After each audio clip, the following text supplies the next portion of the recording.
Starting with number 1, the Panzer IV, born in Germany in 1936 as a support vehicle rather than a spearhead, quietly became the backbone of the entire German armored force across the war.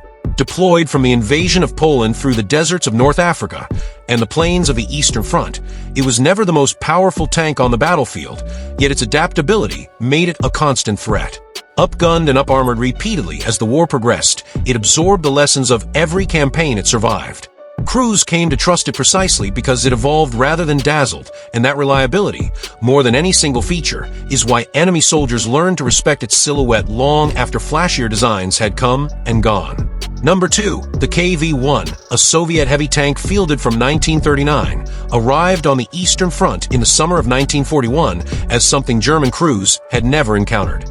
During the opening days of Operation Barbarossa, standard German anti-tank guns simply bounced off its thick armor, and reports of single KV-1s holding up entire columns for hours spread through German ranks like a warning. Yet the tank's transmission was notoriously unreliable, and its weight often left it stranded or abandoned when it broke down rather than destroyed in combat. That contradiction, a machine feared for its near invulnerability, but crippled by its own mechanical fragility, meant many KV-1s were lost not to enemy fire, but to their own crews, setting them ablaze to avoid capture. Number 3, the Tiger I, introduced by Germany in 1942, became the single most psychologically dominant tank of the entire war. Deployed from Tunisia to Kursk to the hedgerows of Normandy, its 88mm gun could destroy Allied tanks at ranges where their own guns could barely scratch its front armor. Allied crews developed a documented fear of the Tiger, so severe that any German tank was often misidentified as one, a phenomenon commanders later called Tiger Fright. Yet fewer than 1,500 were ever built, and its complexity made maintenance a constant burden. Engines strained under its nearly 57-ton weight, breakdowns were frequent, and fuel shortages late in the war left many Tigers destroyed by their own crews rather than the enemy, a quiet irony behind its fearsome legend. Number 4, the T-34, fielded by the Soviet Union from 1940 onward, delivered a different kind of fear, one rooted not in a single terrifying encounter, but in overwhelming, relentless numbers. Its sloped armor deflected shells that would have penetrated flatter designs, and German engineers who first inspected captured examples were reportedly unsettled by how far ahead of expectation it was. Deployed across every major Eastern Front campaign, from the retreats of 1941 to the advance into Berlin, the T-34 wore down German forces through sheer attrition, with tens of thousands produced even as early models suffered from poor crew visibility, cramped turrets, and unreliable optics that cost lives in close engagements. Soviet crews often accepted brutal losses in the tank's early years precisely because production could always replace what combat destroyed. Number 5, the Panther, introduced by Germany in 1943 as a direct response to the T-34, combined sloped armor with a devastating high-velocity 75mm gun that could kill nearly any Allied tank at long range. First deployed at Kursk, it made a poor debut with mechanical failures and engine fires disabling large numbers before they ever reached the front line. Once its early flaws were addressed, however, it became arguably the most balanced tank of the war, feared by Allied crews in Normandy who nicknamed any long-barreled German tank a Panther out of instinct. Yet complex final drives continued to fail under stress, and many were lost to breakdowns during retreats, a mechanical Achilles heel that undercut its battlefield reputation. Number 6, the IS-2, entering Soviet service in 1943, was built specifically to answer the Tiger and Panther with a gun large enough to end the argument in a single shot. Its 122mm main armament could destroy German heavy tanks at ranges that felt unfair to crews on the receiving end, and it played a central role in the brutal urban fighting of Eastern Europe, including the assault on Berlin, where its thick frontal armor made it a nightmare for defenders using anti-tank weapons in close city combat. Its slow rate of fire, however, limited it to roughly 2 or 3 shots per minute, meaning a missed first shot against a faster enemy tank could be fatal, a trade-off Soviet crews accepted in exchange for its overwhelming destructive power. Number 7, the Tiger II, known widely as the King Tiger, arrived in German service in 1944 carrying armor and firepower that made it, on paper, nearly unstoppable. Its sloped frontal plate could resist almost every Allied tank gun in existence, and its long 88mm cannon could destroy opposing armor at ranges exceeding 2 kilometers. Yet by the time it reached the battlefield in numbers, Germany's fuel reserves were collapsing and skilled crews were increasingly scarce. Weighing nearly 70 tons, it consumed fuel at a punishing rate and frequently broke down or was abandoned during the retreats of late 1944 and 1945. Allied pilots and tank crews alike treated its appearance as a serious threat, but more King Tigers were lost to mechanical failure and abandonment than to direct combat, a fate that turned Germany's most feared design into a symbol of a war machine running on empty. Number 8. The Jag Panther, a German tank destroyer introduced in 1944, mounted the same powerful 88mm gun as the Tiger II onto a lower, better armored hull built for ambush rather than open confrontation. Operating from concealed positions along hedgerows and forest edges in Normandy and the Eastern Front, it could destroy Allied armor before crews even identified where the shot had come from, and its low silhouette made it exceptionally difficult to spot in return. Produced in far smaller numbers than Germany needed, and often committed piecemeal rather than concentrated, its impact was ultimately limited by scarcity rather than performance, leaving a legacy built more on the fear of individual encounters than on decisive battlefield influence. Number 9. The Ferdinand, later modified and renamed Elephant, entered combat at Kursk in 1943, carrying an enormous 88mm gun capable of destroying Soviet tanks from extreme range. Its frontal armor was nearly impenetrable to contemporary Soviet weapons, and it inflicted disproportionate losses in the opening hours of the battle. It carried no machine gun in its original form, however, leaving it dangerously exposed to Soviet infantry, who could approach and disable it at close range with explosives, a flaw that cost numerous vehicles despite their near invulnerability to direct tank fire. Mechanically unreliable and difficult to recover once immobilized, many Elephants were abandoned or destroyed by their own crews during the Soviet counteroffensive, undone by the very infantry threat their design had ignored. Number 10. The Sherman Firefly, a British modification of the American M4 Sherman introduced in 1944, addressed one of the Allies' most persistent problems by fitting a powerful 17-pounder gun capable of finally threatening German Tigers and Panthers on something closer to equal terms. German crews reportedly learned to identify and prioritize Fireflies in combat because of the danger they posed, often targeting them first in any engagement. Yet the standard Sherman it was based on had already earned a grim reputation among Allied crews for catching fire quickly when penetrated, a vulnerability tied to its ammunition storage that earned it dark nicknames among the men who crewed it. The Firefly inherited that same risk, meaning even its improved firepower came bundled with the same fear its crews already carried into every engagement. Number 11. The standard M4 Sherman, America's primary medium tank from 1942 onward, was never designed to win individual duels against heavier German armor, but rather to be built, shipped, and replaced faster than the enemy could destroy it. In the Pacific theater, however, its role shifted, and Japanese soldiers who had almost nothing capable of penetrating its armor came to fear it as an unstoppable force in the island campaigns.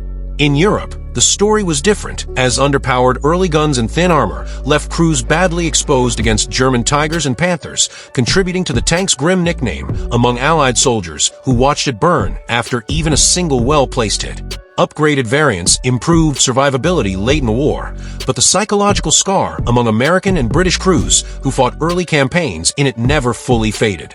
Number 12. The Char B-1 bis, France's primary heavy tank in 1940, briefly terrified German forces during the Battle of France with armor that early German anti-tank guns struggled to penetrate. In one widely cited engagement near Ston, a single Char B-1 bis reportedly disabled numerous German tanks and guns before finally being stopped, a moment that spread genuine alarm through German ranks. Its awkward design, however, placed the main gun in the hull rather than a rotating turret, forcing the entire vehicle to reposition for aiming, and its single commander was overloaded with responsibilities from gunnery to radio operation. As French command and logistics collapsed within weeks, the tank's battlefield potential was never realized at scale, and most were captured, destroyed, or abandoned as France fell.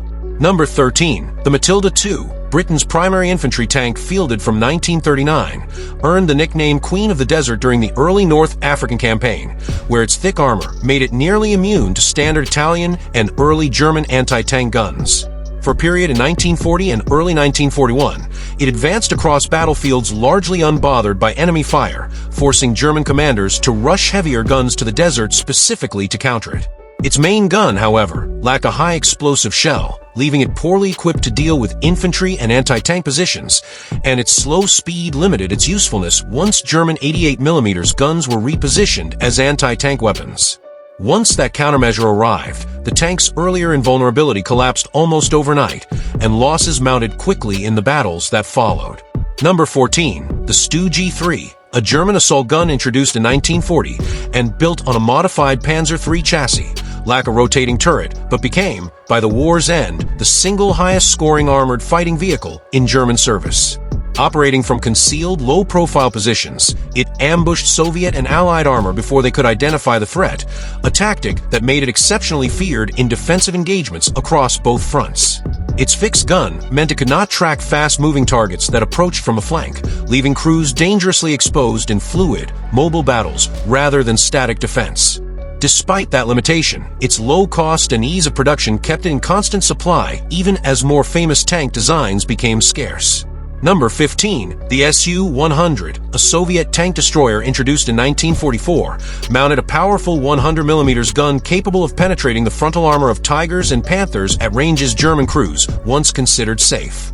Deployed heavily during the final Soviet offensives into Germany, it gave Red Army units a reliable answer to German heavy armor without the cost and complexity of building an entirely new heavy tank.